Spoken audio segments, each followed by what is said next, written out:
what I'd like to do this morning is start with kind of where we are in the present, very briefly, and then moving forward to where we expect to be in the next 2 to 3 years, so into the future. So I start with advances in medicinal chemistry because chemistry matters. We talked about this last night at one of the workshops, how important chemistry is to the oligonucleotide field. And certainly that is no different for antisense. And what this slide shows is a progression from first generation through the current generation of chemistries. And each one of these steps represents an increase in potency and a decrease in dose of 5 to 10-fold. So each one of these steps takes you along that continuum. This is the pipeline today, so this is the present. I didn't count them, but it is more than 20, a little bit. This is the clinical pipeline. We have another 10 compounds in non-clinical toxicology today. It is a relatively mature pipeline in regard to the number of compounds that are in phase 2 and moving towards phase 3, and we'll talk about a little bit more about that. 2 compounds in the last couple of years were approved in the US as well as in Europe globally. The third one, Waylivra, received a positive opinion a couple of weeks ago. We were all celebrating. So we've got a number of medicines that now are very focused on, you'll notice, focused on rare disease. Spinraza in spinal muscular atrophy, Tegsedi in ATTR or TTR amyloidosis, and Waylivra now in FCS patients. So a little bit about building a strategic pipeline. There are 4 principles that I just brought out on this slide that we utilize today in building our pipeline. The first of that is rapidly introducing our advances in technology or innovation in chemistry to substantially improve the utility in our clinical pipeline. So the second, and we'll focus on that one probably throughout the remainder of the talk, the focus is on high-value opportunities that are transformative. And then finally, developing multiple medicines in multiple target pathways in those specific areas where we're really focused on building out a franchise.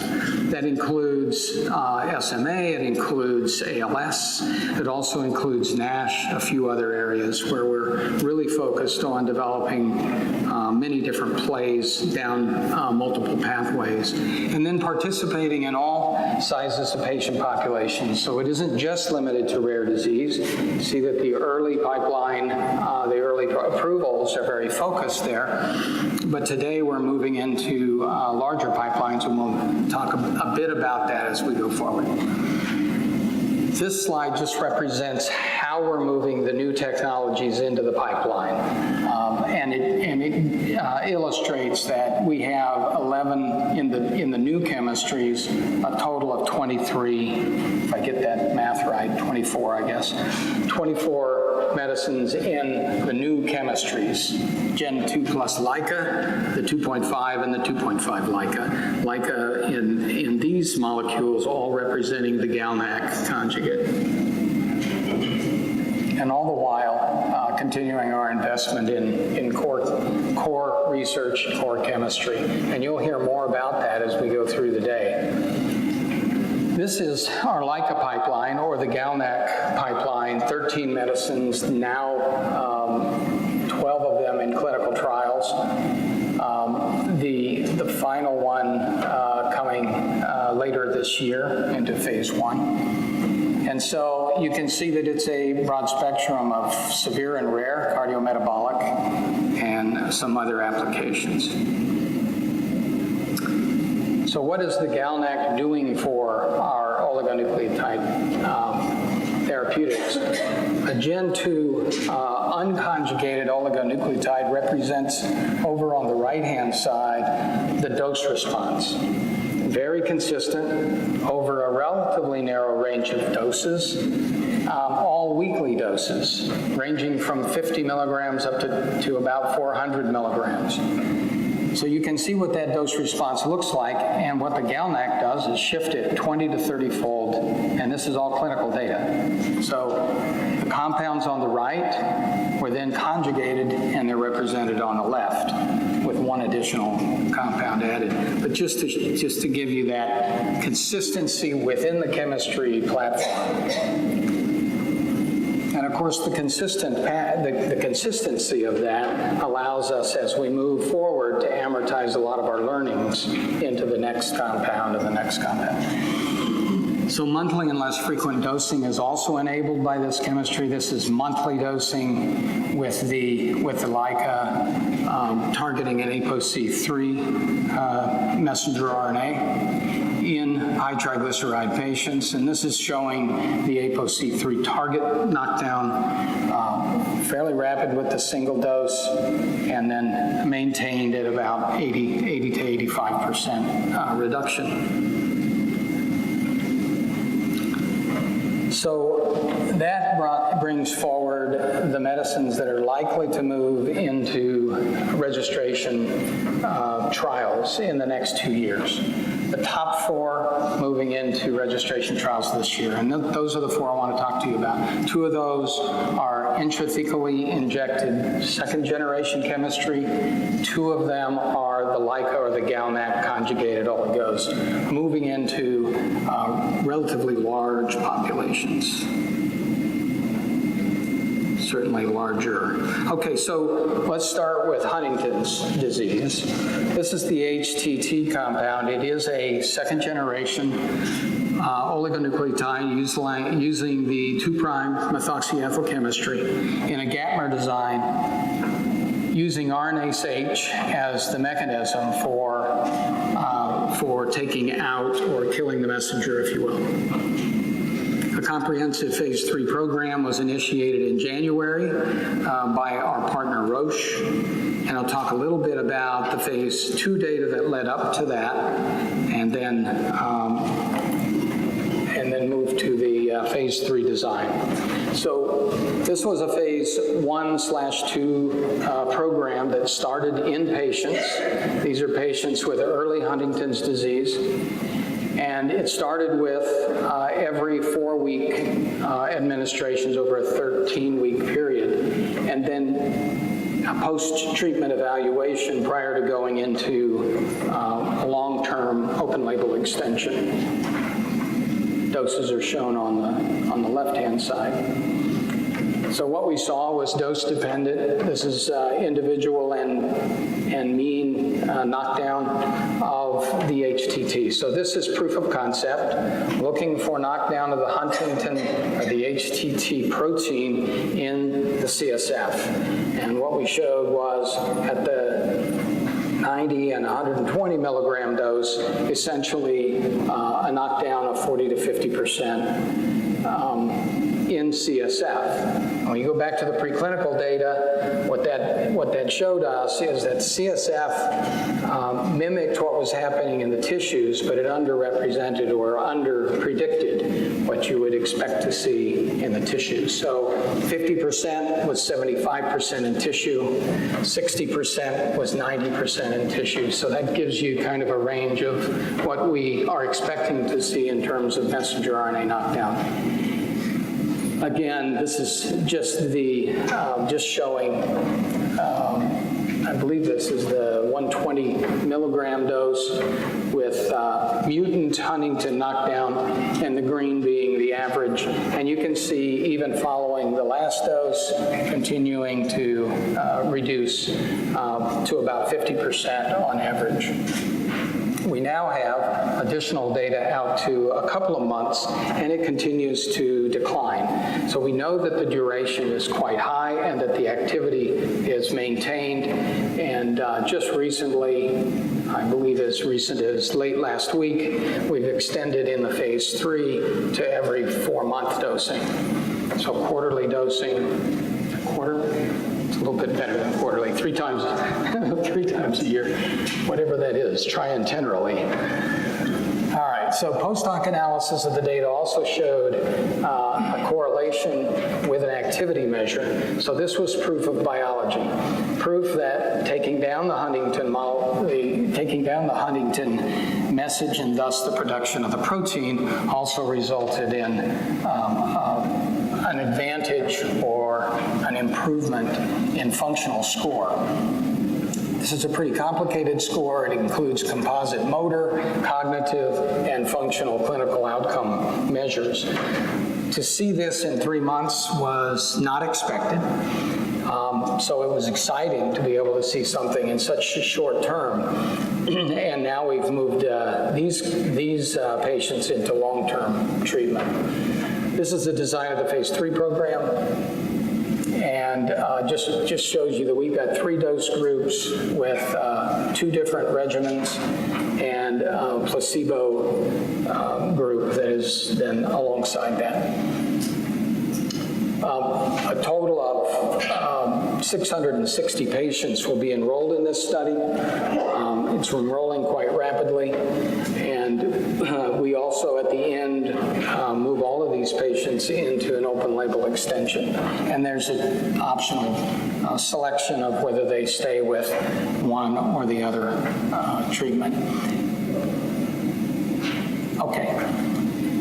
So that's Huntington's. I didn't mention that we're also running a parallel natural history study with time-matched or disease time-matched patients running along with the open label extension, where we are now at 9 months. So we'll have a full 1 year. By the end of this year, we'll be in excess of 1 year in the open label and then 1 year in the natural history to be able to do some comparisons in those groups.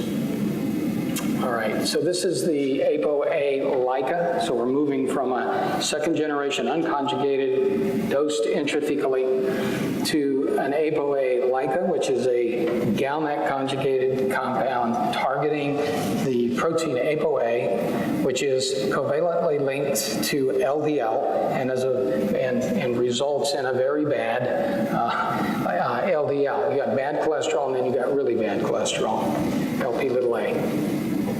Novartis is licensed the medicine in February following a successful phase 2. And just to give you a little bit of a peek at the phase 2 data, if you haven't seen it, there were 5 different cohorts, regimens, if you will, some monthly, some weekly, to evaluate this compound in a phase 2 program, 286 patients dosed for up to a year.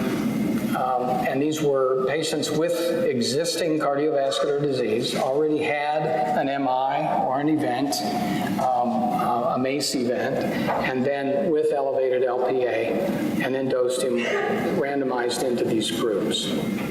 Primary objectives were assessing safety and tolerability in the long term, and secondarily to evaluate the efficacy.